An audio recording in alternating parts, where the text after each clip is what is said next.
Olá a todos, vamos prosseguir os nossos ciclos de palestras sobre a teologia do corpo e hoje vamos mudar o ciclo. Dentro da primeira parte, que é aquela que responde à pergunta a quem é que nós somos, e que para termos uma visão completa de quem somos precisamos de saber qual era o plano originário de Deus para o sexo, o corpo, o homem e a mulher. Depois passamos à nossa situação histórica, a que nós conhecemos melhor, não é? Mas com a luz do Evangelho, com a luz das palavras do Senhor, e agora passamos a uma área que seria teoricamente a menos interessante, porque é aquela que temos menos dados, é o que é que seremos depois da ressurreição, da nossa própria ressurreição, como é que serão os nossos corpos. Eu quase que seria tentado a perguntar às pessoas se têm interesse neste tema. E talvez muita gente diria que não. Pronto, o que seremos já se verá. Sabemos pouco, sabemos a ressurreição de Cristo e sabemos como é que se manifestou o corpo de Cristo ressuscitado, e depois temos uma pequena referência aqui de Nosso Senhor, que é que vamos comentar, que é aquela que guiará todo o ciclo, que é o diálogo entre Jesus e os saduceus. E pouco mais. Há umas referências de São Paulo, e a pessoa podia perguntar, mas isto tem interesse para agora, né? Para o presente? Eu diria que sim, vou só dar um exemplo, como uma visão, neste caso uma visão distorcida daquilo que se pensa, ou que se pensava, ou que alguém pensou que seria a nossa condição depois da ressurreição dos corpos, pode afetar a forma como nos vemos a nós mesmos agora. Bem, eu parto do princípio que toda a gente sabe que é um dogma de fé, que ressuscitaremos. Aqueles que morrerem em Cristo ressuscitarão em Cristo, e sempre fazemos essa afirmação de fé, que acreditamos na ressurreição dos mortos. Remeto para os pontos do catecismo correspondentes, para aqueles que podem não estar tão familiarizados com isto antes de começarem a ouvir o resto do vídeo. Mas eu diria um contra-exemplo de uma consequência que pode ter para a vida presente uma má análise dos textos da Escritura, ou uma má aplicação destes textos para pensar o que é a vida futura. Eram uns indivíduos, pelo menos estavam presentes no tempo de Santo Agostinho, que diziam que, já que Cristo é homem e é o homem perfeito, portanto, na ressurreição, todos ressuscitaremos homens. Claro que Santo Agostinho deu-lhes fez-lhe uma censura hiper violenta, um disparate, aquilo era um autêntico disparate. Nós hoje saberíamos responder a essas pessoas que defendiam essas teses, diríamos aquilo que já aprendemos nestas sessões: atenção, que o sexo é constitutivo da pessoa e não um mero atributo, e, portanto, se não ressuscitássemos com o nosso próprio sexo, não é? Pois não seríamos nós próprios. Havia qualquer coisa aqui que não bateria certo. Às vezes, nas sessões com pessoas mais novas, proponho-lhes sempre este pequeno teste, não é? Digam em 2 segundos, não é? Não podem pensar muito, o básico. O que é que vos aconteceria se, numa hipótese absurda, no dia da ressurreição, no dia em que vocês ressuscitassem com um corpo contrário àquele que tinham tido aqui na Terra? Portanto, se eram homens, se ressuscitassem mulheres. O que é que vocês diriam? Já tive todo o tipo de respostas, mas a mais expressiva para mim foi um grande palavrão de um rapaz. Eu disse, não, pois claro, não é preciso dizer o palavrão, mas evidentemente haveria alguma coisa estranha. Diríamos, por favor, meu Deus, reset, não, porque isso não sou eu. Essa intuição é correta. Mas repito, as consequências de defender uma tese desse género seriam, por exemplo, ver o sexo feminino, né, sempre num patamar inferior, porque era um sexo a extinguir, né, no futuro. Né? Isto, não sei quem é que se deixaria influenciar por essas ideias, mas como é óbvio, alguma influência teriam. Portanto, nós interessa-nos saber o que é que Jesus disse sobre a ressurreição dos corpos. E, como eu disse ao princípio, aquilo que vamos dizer, todo este ciclo, que são 14 sessões, apoia-se nessa conversa de Jesus com os saduceus. Os saduceus é um grupo religioso, era um grupo minoritário, mas era uma elite religiosa que não tinha grande adesão do povo, pelo que se diz, mas eram muito influentes. E, como característica, digamos, intelectual, só aceitavam os primeiros livros da Bíblia, o Pentateuco, portanto, Gênesis, Êxodo, Números, Levítico, Números e Deuteronômio, e não acreditavam nos espíritos nem na ressurreição. E fazem aquela pergunta a Jesus, eu vou ler uma parte da versão de São Lucas, em que lhe põe aquele problema, um homem casou-se com uma mulher, o marido, portanto, o homem morreu, e a mulher, por uma lei que eles estavam obrigados a seguir, a mulher teve que se casar com o irmão para ter descendência do principal, da primeira pessoa com quem se casou. O segundo irmão morreu, também não deixou filhos, portanto teve que se casar com o terceiro para dar descendência ao marido inicial, não é? E assim até 7.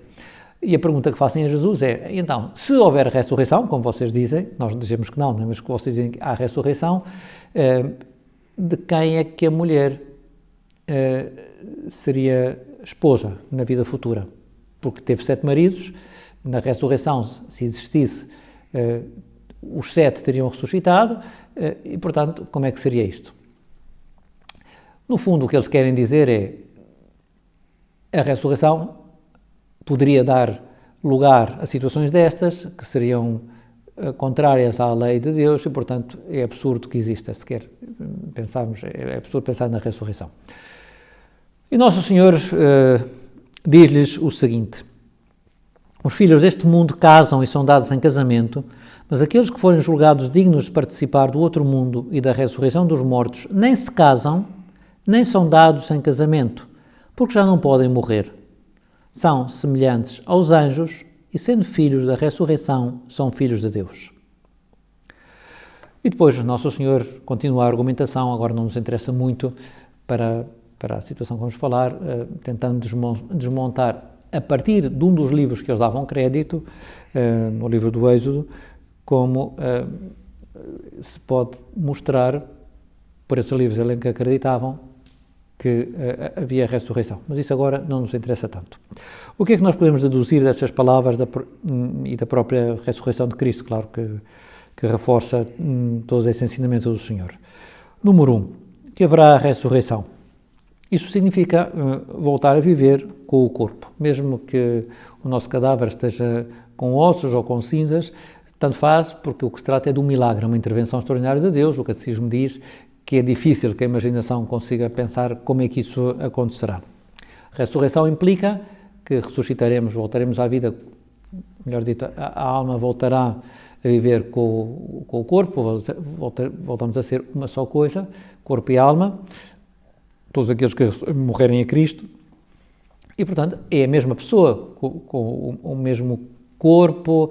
Não vale a pena perguntar com que idade, com características. O que sabemos é que não haverá doenças nem limitações, mas é o nosso corpo. Portanto, se antes a pessoa que era homem ressuscitará como homem, as pessoas que eram mulher ressuscitará como mulher. E não há mais opções na ressurreição, de certeza absoluta. E depois, Nosso Senhor, isto é diz-nos aqui uma pequena conclusão que temos que tirar, é que se nós ressuscitaremos com o mesmo sexo, não é? E Nosso Senhor diz que não haverá casamento, a dualidade dos sexos não depende da necessidade do casamento, isto é, melhor dito, a razão pela qual há homem e mulher não é, no caso do ser humano, apenas para que aqui nesta Terra possa haver transmissão da vida, da procriação. Isso é uma das consequências, mas esta distinção de sexo tem valor em si mesma. Então vamos a este ponto interessante, não haverá casamento, diz Nosso Senhor. Isso faz pensar. Podíamos perguntar, mas então é mau o casamento? Desaparece? Não, a Eucaristia também vai desaparecer, porque a Eucaristia é a união com Cristo na hóstia santa, com o seu ser sacramental, e ela remete para essa união com Cristo, como já tem os anjos, essa união perfeita com Cristo, que é muito mais intensa no céu. Portanto, a Eucaristia é um modo de antecipar essa união com Cristo, mas, claro, fica substituída sem essa necessidade do véu, de um Deus que está escondido no pão e no vinho. E o casamento é algo parecido, não é? O casamento aponta para esse amor extraordinário de Deus por nós, em que nos sentimos amadíssimos por Deus, retribuímos esse amor e pelo amor a todos os que estiverem em Cristo, todos os ressuscitados em Cristo. Não nos esqueçamos que o casamento tem duas finalidades, é a ajuda mútua dos esposos, portanto, ajudarem-se os dois a amar cada vez mais, a amarem-se, a aprender a ser amados, a deixarem-se ser amados e crescerem na identificação com Cristo através desse amor e, ao mesmo tempo, a procriação e a educação dos filhos. No final dos tempos não haverá mais crianças para gerar, e essa ajuda das duas pessoas para serem mais santas, pois já não é necessária, porque já têm a ajuda, podemos dizer, direta de Deus e também uns dos outros, de todos os santos no céu. Mas isso que a consequência tem para nós, ver com menos bons olhos o casamento, pelo contrário, como a Eucaristia, né? É vê-lo com os olhos justos. É algo necessário, algo que Deus quis, mas que não é, digamos, fim em si mesmo, é como um ícone que aponta para esse amor pleno em que seremos completamente amados e retribuiremos o amor de Deus e também nos amaremos uns aos outros. Haverá, diz o Papa São João Paulo II, uma intersubjetividade perfeita. Uma palavra um pouco complicada para nós. São Tomás explica isto de uma forma mais simples, diz que no céu o bem de um será o bem de todos, não é? Todos estamos convencidos que podemos partilhar o bem, o nosso bem, enfim, com os outros. Como é que serão os corpos, diz Jesus, como os anjos? Isso o que é que significa? Que passaremos a ser anjos? Não, porque nós temos uma natureza diferente. Mas o nosso corpo estará espiritualizado por um lado e divinizado. Espiritualizado significa que há uma perfeita união do corpo e da alma. Já disse que não havia defeitos, não haverá doenças, portanto não usarei óculos, lamento imenso, não me encontrarão com óculos se Deus quiser, se lá chegar. Não se sabe com que idade externa que a pessoa ressuscita, há teses para tudo, não vou dar uma solução. Costuma-se dizer, bem, ressuscitaremos como teríamos o corpo no nosso auge aqui nesta terra, enfim, mas isso são teorias. Em qualquer caso, o espiritualizado significa que há um perfeito domínio sobre o corpo, portanto a alma e o corpo estão tão interligados, estão de tal forma a formar um só, como aqui na Terra, mas nós aqui notamos as dificuldades, não é? Que às vezes queremos uma coisa, mas não conseguimos fazê-la, porque queremos trabalhar, mas temos preguiça, o corpo puxa-nos para baixo, não é? Ou tantos outros exemplos. Pois aqui lá haverá uma perfeita integração do corpo e da alma. Se queremos para um lado, pois vamos e vamos todo o nosso ser. Jesus aparecia onde queria, enfim.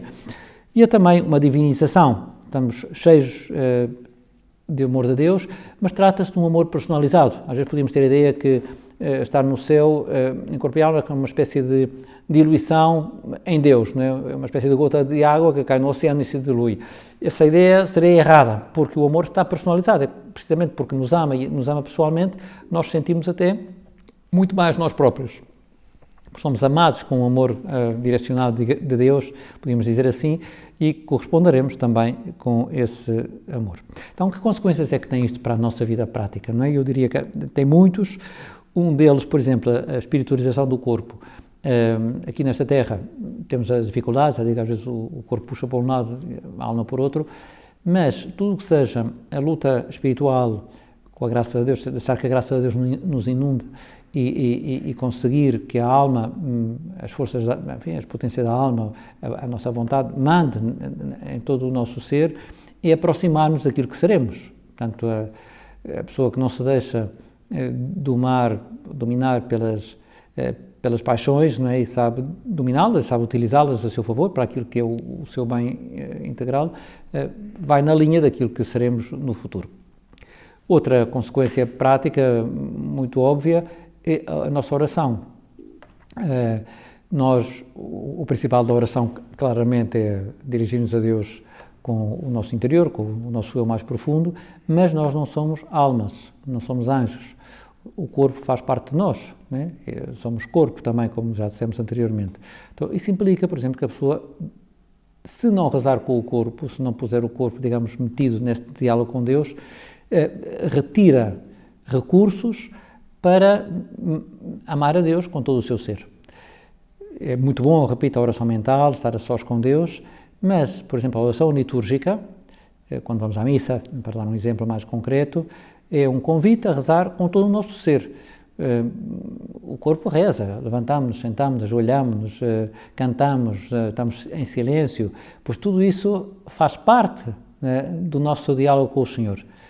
Claro que podíamos cair num formalismo e ficar entretidos naquilo que fazemos, ou também numa espécie de angelismo, não é? Não me interessa nada o que eu faço com o corpo, eu carrego para dentro. Sim, mas é que nós não somos só dentro. Portanto, repito que o corpo faz parte de nós e, sabendo que fará por toda a eternidade, é bom aproveitar a saber rezar com o corpo. Às vezes as crianças perguntam com muita frequência: é pecado rezar na cama? Não é, número 1, à partida. É bom ensiná-los a que, pelo menos uma parte, podem rezar de joelhos, que é uma maneira de que o corpo também nos ajude a situar-nos diante de Deus. Repito, sem cair em exageros. Por outra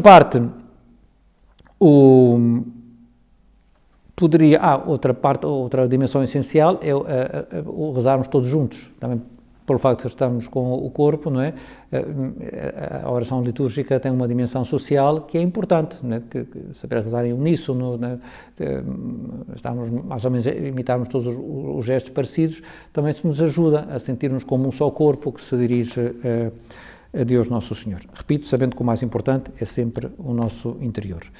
E também no dia-a-dia, nosso dia-a-dia, às vezes pensamos, podemos perguntar-nos o que é um ato espiritual, seria muito difícil explicar, não é? Mas há atos que têm uma componente física notável, não é? Um ato espiritual, se eu estou a pensar ou estou a rezar para dentro, evidentemente todos diremos que é um ato espiritual, mas se eu olhasse, por exemplo, para o sacrifício de Abraão, não é? Ou para o próprio sacrifício de Cristo quando caminha até ao Calvário, claro, é um exercício físico, um exercício custoso, mas é um ato espiritual, porque está, no caso de Cristo, a oferecer ao Pai tudo aquilo para a nossa salvação. E, nesse sentido, nós, enquanto trabalhamos, enquanto estamos a fazer as coisas que temos a fazer cada dia, podemos converter tudo isso, não só no meio para obter o resultado que queremos, mas também como algo que expressa o nosso amor a Deus e o amor ao próximo. Tem muito mais consequências para a nossa vida do dia-a-dia do que pode parecer todas estas lições do Papa São João Paulo II sobre a teologia do corpo, olhando para o corpo ressuscitado. Há uma dimensão que não falámos, que é aquele significado esponsal do corpo, né, que descobrimos nas sessões anteriores, logo nas primeiras sessões. O Papa João Paulo II diz que se manterá no céu. Portanto, o corpo continua a expressar a capacidade de amar e aceitar o outro como ele é, só com uma expressão muito diferente daqui nesta terra, ou bastante diferente, mas com o corpo manifestaremos o nosso amor a Deus, deixaremos-nos amar pelo Senhor, experimentaremos esse amor em todo o nosso ser e também o amor pelos outros. Portanto, o significado esponsal do corpo mantém-se, só com uma expressão diferente.